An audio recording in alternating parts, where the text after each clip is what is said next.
दोस्तों, इस वीडियो में आज हम बात करेंगे कि मुगलों के हरम में कैसे तय होता था कि बादशाह के बिस्तर पर कौन होगा। तो आइए जानते हैं। दोस्तों, हरम में हजारों महिलाएं होती थी, लेकिन किसी को भी बाहर जाने की अनुमति नहीं थी। हरम किले के एक खास इलाके में हुआ करता था। मुगलों के हरम के कई किस्से आपने सुने होंगे। ये भी सुना होगा कि हरम में हजारों महिलाएं होती थीं। बादशाह की खिदमत करना ही इनका काम था। हर कनीज चाहती थी कि वह बादशाह के बिस्तर तक पहुंचे, लेकिन ऐसा होता नहीं था। अबुल फजल ने खुद लिखा है कि अकबर के हरम में 5000 से ज्यादा महिलाएं थीं, लेकिन इनमें से कुछ सैकड़ा ही उसके बिस्तर तक पहुंची थीं।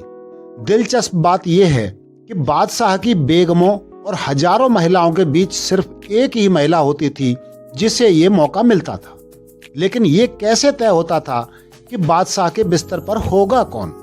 मुगल बादशाह के हरम में सिर्फ वो नहीं होता था जो सिर्फ आप सोचते हैं। ये मुगल बादशाह के आराम के लिए होता था। खास बात ये थी कि इसमें सिर्फ बादशाह की ही एंट्री होती थी। वह जब चाहे तब वहां जा सकता था। वहां जाकर वो एक आसन पर बैठ जाता था। उसके आसपास उसकी बेगमें बैठती थीं। इसके अलावा चारों ओर युवतियां होती थीं। इतिहासकारों के मुताबिक बादशाह अपनी मालिश हरम में ही कराते थे ताकि तरोताजा महसूस कर सके। संगीत की धुन, नाच गाना भी हरम का एक प्रमुख अंग हुआ करता था। कैसे तय होता था कि बिस्तर पर कौन होगा? बादशाह शराब पीने भी हरम में ही जाया करते थे। नाच गाने और संगीत की धुनों के बीच पीने पिलाने का सिलसिला चलता था और तब तक चलता था जब तक बादशाह बिस्तर पर जाने की इच्छा न करें। इसके बाद बारी आती थी ये चुनने की कि बादशाह का साथ कौन देगा। डच कारोबारी फ्रांसिस्को जहांगीर के काल में भारत आए थे। उन्होंने इसका जिक्र किया है। वो लिखते हैं कि ये पूरी तरह बादशाह ही तय करते थे कि उनका हम बिस्तर कौन होगा, चाहे वह बादशाह की बेगम हो या फिर कोई कनीज।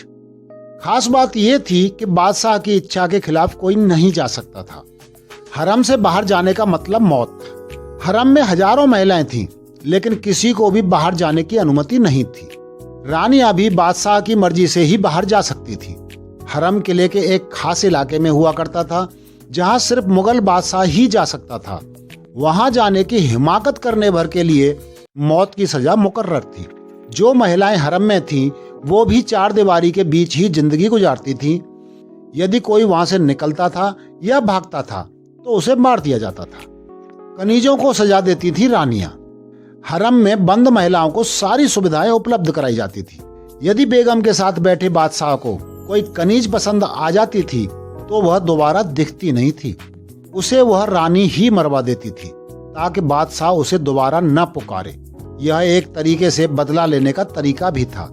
हरम की सुरक्षा किन्नरों के हाथ में होती थी ताकि महिलाओं पर किसी और की नजर न पड़े, लेकिन हरम में दाखिल होने से उन्हें भी मनाही थी।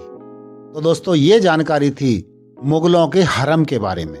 उम्मीद है आपको वीडियो पसंद आया होगा। धन्यवाद।